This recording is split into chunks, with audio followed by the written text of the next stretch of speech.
За што Віктар Бабарыка просіць прабачэння, у чым ён разышоўся з Марыяй Калеснікавай, а таксама дзе знайшоўся былы памочнік Аляксандра Лукашэнкі. Вітаем, сябры! Гэта наша Ніва, і зараз мы ўсё вам раскажам.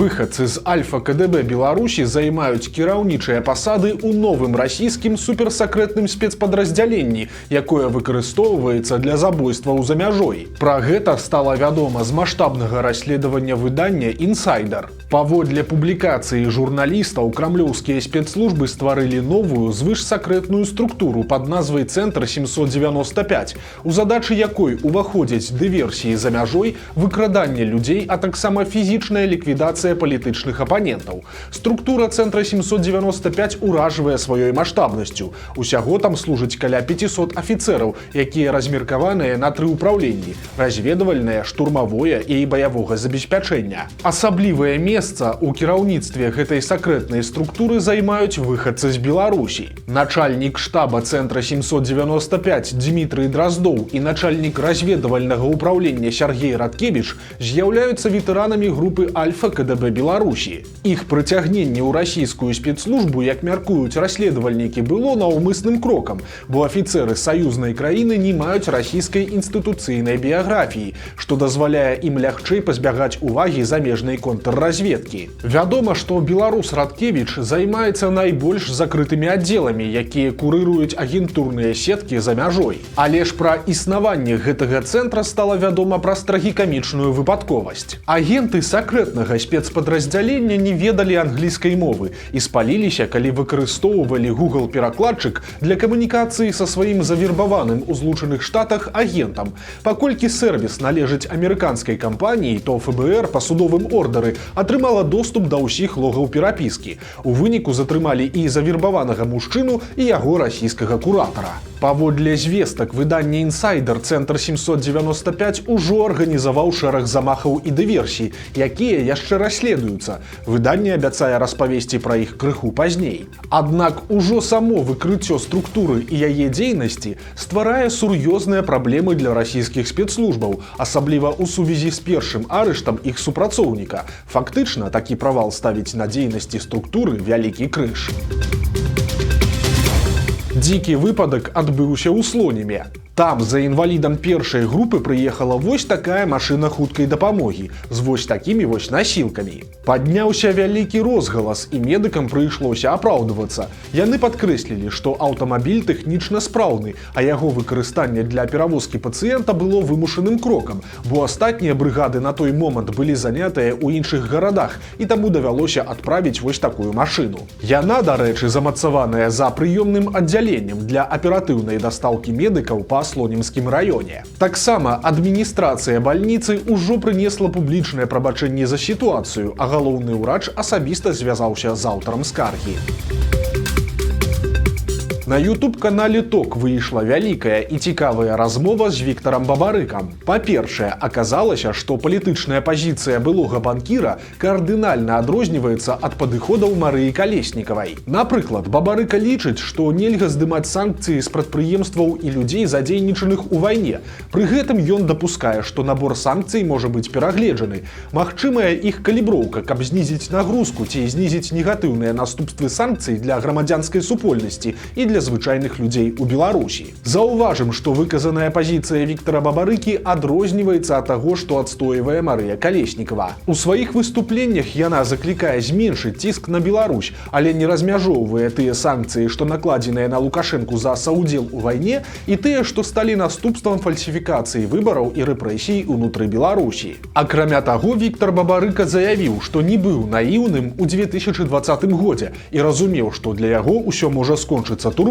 Але ж ён шчыра прызнаўся, што не чакаў такога крыважэрнага сцэнарыя, які ў выніку адбіўся і ў дачыненні да яго асабіста, і да людзей па ўсёй Беларусі. Ну а сёння, на думку Бабарыкі, і ў Лукашэнкі, і ў беларускай апазіцыі ёсць адна агульная бяда і небяспека. І гэта Расія. Не абышлося і без лёгкага скандалу. Пакуль палітык сядзеў у Беларусі, былы член яго штаба Іван Краўцоў актыўна выступаў як голас каманды Віктара Бабарыкі, падкрэсліваючы гэта ў сваёй публічнай дзейнасці. Але ж у цяперашнім інтэрв'ю Бабарыка сказаў, што да свайго вызвалення ён Краўцова не бачыў і не ведае, чым той займаўся. Падобна, што гэта пакрыўдзіла ці то самога Краўцова, ці то іншых удзельнікаў каманды палітыка, бо ўсё скончылася тым, што Бабарыка апублікаваў пост з выбачэннямі за свае словы, сказаўшы, што яго маглі няправільна зразумець.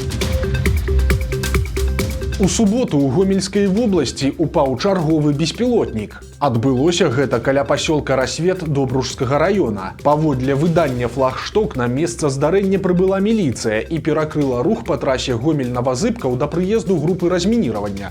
Праз гэта на трасе ўтварылася доўгая чарга з аўтамабіляў і была спыненая праца АЗС «Беларуснафта», дзе таксама сабралася чарга. Пасля беспілотнік быў вывезены, а рух адноўлены. Жыхары Добруша пачулі як быццам асобныя выбухі. Верагодна, сапёры падарвалі дрон недалёка ад горада. На гэты момант тып беспілотніка і яго прыналежнасць застаюцца невядомымі. У беларускіх крамах пачалі вывешваць спіс несяброўскіх для Беларусі краін. У ім 39 дзяржаў, і акрамя большасці еўрапейскіх там ёсць, напрыклад, Аўстралія, Новая Зеландыя, Канада і Злучаныя Штаты. А звязана гэта з апошняй прыдумкай беларускіх уладаў, бо з 1 красавіка прыпыняецца продаж піва з краін, якія лукашэнкаўцы лічаць несяброўскімі. Улічваючы дату, гэта гучыць як жарт, але ж усё сур'ёзна. Тое, што ўжо ўвезлі ў краіну, канфіскоўваць не будуць, але ж рытэйлерам трэба будзе нанесці на бутэлькі спецыяльную маркіроўку, пасля піва можна будзе зноў прадаваць. Далейшыя жа пастаўкі будуць забароненыя да 2027 года. Не стала двух вядомых беларускіх навукоўцаў. Ва ўзросце 67 гадоў сканаў мастацтвазнаўца і стваральнік музея Хаіма Суціна ў Смалявічах Юрый Абдурахманаў. Ён таксама быў аўтарам шэрагу кніг і публікацый пра мастакоў парыжскай школы і выступаў куратарам розных выстаў сучасных беларускіх мастакоў у Беларусі, Літве і Францыі. Таксама ў 67 гадоў памёр вядомы батанік Аркадь Скуратовіч. Ён вывучаў рэдкія расліны, ахоўныя прыродныя тэрыторыі і аднаўлення балот. Скуратовіч напісаў больш за 20 навуковых кніг пра беларускую прыроду, а таксама праводзіў захапляльныя экскурсіі. Вялікі оперны тэатр Беларусі апублікаваў фота дырэктаркі, але перастараўся з фоташопам. Вось так выглядае 63-гадовая кіраўніца Кацярына Дулава на карцінках у сацыяльных сетках тэатра. А вось так яна выглядае на самай справе. Таксама элегантна, але ўсё ж не так юна, як на фота.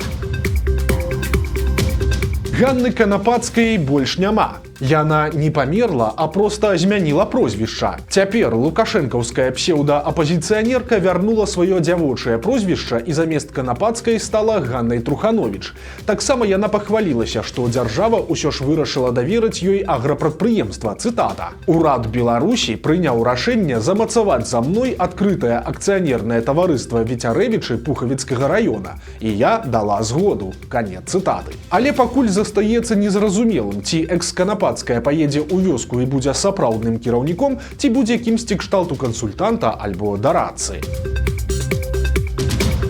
Новыя прыгоды былога памочніка Лукашэнкі. Адносна нядаўна Кірыл Руды рабіў паспяховую кар'еру ў беларускай сістэме. Ён быў памочнікам Лукашэнкі па эканоміцы, кіраўніком адпаведнага ўпраўлення ў яго адміністрацыі і нават паслом у Кітаі. Але ж пасля сканчэння сваёй пасольскай кадэнцыі ў студзені 2020 года Руды нечакана не атрымаў прызначэння ўнутры дзяржаўнага апарата і сышоў у вольнае плаванне. Спробы перазнайсці сябе ў банкаўскім сектары не мелі поспеху, і падобна, што працяглы час былы дыпламат і доктар эканамічных навук быў увогуле беспрацоўным. Затым жа яго ўзялі ў IT-кампанію з беларускімі каранямі Андерсен Лабс, і апошні год Руды пражыў у Эміратах. Але ж цяпер гэты эпізод яго жыцця падобна скончаны, бо пасярод іранскіх бамбёжак Дубая Кірыл Руды перабраўся ў Злучаныя Штаты. Выглядае, што яго працадаўца Андерсен Лабс плануе пашырацца на амерыканскім рынку, таму Руды і быў рэлакаваны туды ў якасці каардынатара па працы з дзяржаўнымі органамі.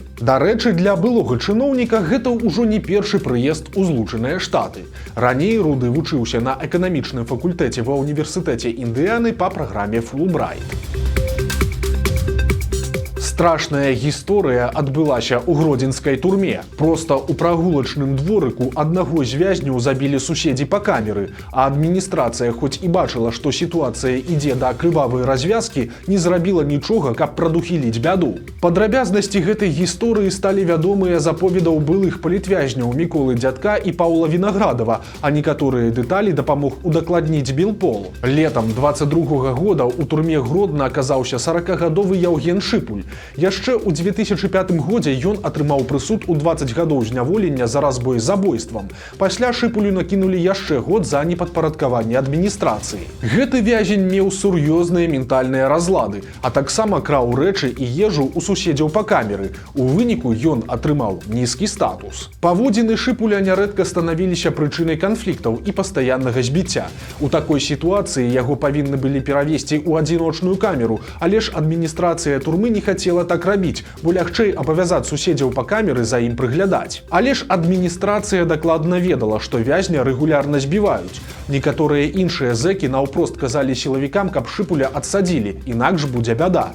Але ж рэакцыі на гэта не было. У выніку пасля чарговага крадзяжу сукамернікі пачалі збіваць Шыпуля ўсёй групай проста ў прагулачным дворыку. Як сцвярджае Мікола Дзядок, зняволены атрымаў шматлікія пашкоджанні. У яго адбыўся разрыў селязёнкі і ўтварыліся гематомы ўнутраных органаў, а таксама яму адбілі нырку. Паколькі ў гродзенскай турме у любых канфліктах вінаватымі лічаць усіх удзельнікаў, пабітага Шыпуля разам з нападнікамі адправілі ў штрафны ізалятар. Сур'ёзнымі траўмамі мужчына прабыў у ізалятары 5 сутак. Увесь гэты час адміністрацыя ігнаравала яго стогны і пакуты. Толькі калі сітуацыя стала крытычнай, Шыпуля адвезлі ў бальніцу. Дзядок адзначае, што там па невядомых прычынах мужчыну не зрабілі аперацыю і вярнулі назад у турму. Але ж да сваёй камеры зняволены не дайшоў. Па словах Дзядка, Шыпуль памёр проста ў турэмным калідоры, на так званым прадоле. Тады, каб схаваць халатнасць і абараніць сваіх агентаў сярод зняволеных, кіраўніцтва турмы з усёй групы тых, хто збіваў Шыпуля, абрала аднаго вязня.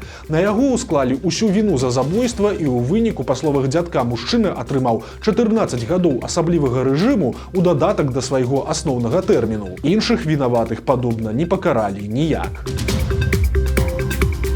Міліцыя папярэджвае беларусаў пра чарговую прыдумку махляроў. Цяпер яны выкарыстоўваюць так званую схему выпадковага пераводу, і сутнасць яе вельмі простая. На рахунак чалавека раптоўна прыходзяць нейкія грошы, а праз некаторы час прыходзіць і паведамленне нібыта ад адпраўніка. Ой, прабачце, памыліўся нумарам, вярніце грошы, калі ласка. І калі чалавек паддаецца на ўгаворы і вяртае грошы назад, то ён аказваецца уцягнутым у махлярскую схему. Маўляў, гэтыя сродкі былі скрадзеныя з чужой карткі, а яго картка выкарыстоўвалася як прамежкавае звяно, і далей ахвяру пачынаюць палохаць сілавікамі. Міліцыя раіць: атрымаўшы падобнае паведамленне, трэба адразу звяртацца ў свой банк і дзейнічаць толькі па іх інструкцыі, а таксама важна паведаміць пра гэтую схему сваякам, асабліва пажылым. Але ж і старыя схемы аферыстаў, на жаль, усё яшчэ добра працуюць, прычым як са старымі беларусамі, так і з маладымі. Цяпер у міліцыю звярнулася 31-гадовая жыхарка Мінска, якая распавяла, што стала ахвярай тэлефонных махляроў. Пад пагрозай крымінальнай справы яе пераканалі задэклараваць усе наяўныя зберажэнні. У выніку жанчына аддала кур'еру ашуканцаў 250 000 беларускіх рублёў, якія атрымала пасля продажу кватэры. Пазней высветлілася, што кур'ерам быў 86-гадовы пенсіянер. Паводле звестак міліцыі, мужчына таксама стаў ахвярай махляроў. Спачатку ён сам перавёў аферыстам больш за 20 000 рублёў. Пасля гэтага зламыснікі пераканалі яго удзельнічаць у спецаперацыі і забіраць грошы ў іншых людзей. Пенсіянеру строга забаранілі распавядаць каму-небудзь пра тое, што адбываецца, і ён нават перастаў адказваць на званкі дачкі, што выклікала ў яе трывогу. У выніку яна звярнулася ў міліцыю, і калі аператыўнікі звязаліся з мужчынам, то ён якраз ехаў у Брэст па чарговым заданні свайго куратара. Толькі пасля званка ад сапраўдных сілавікоў пенсіянер зразумеў, што насамрэч ён стаў удзельнікам ашуканскай схемы. Вось такія навіны панядзелка. Подписывайтеся на канал, ставьте лайки альбо дизлайки и выказывайте заўвагі ў каментарах. И, конечно, читайте нашу Ніву, глядите нашу Ніву и любите Беларусь. До сустрэчы завтра.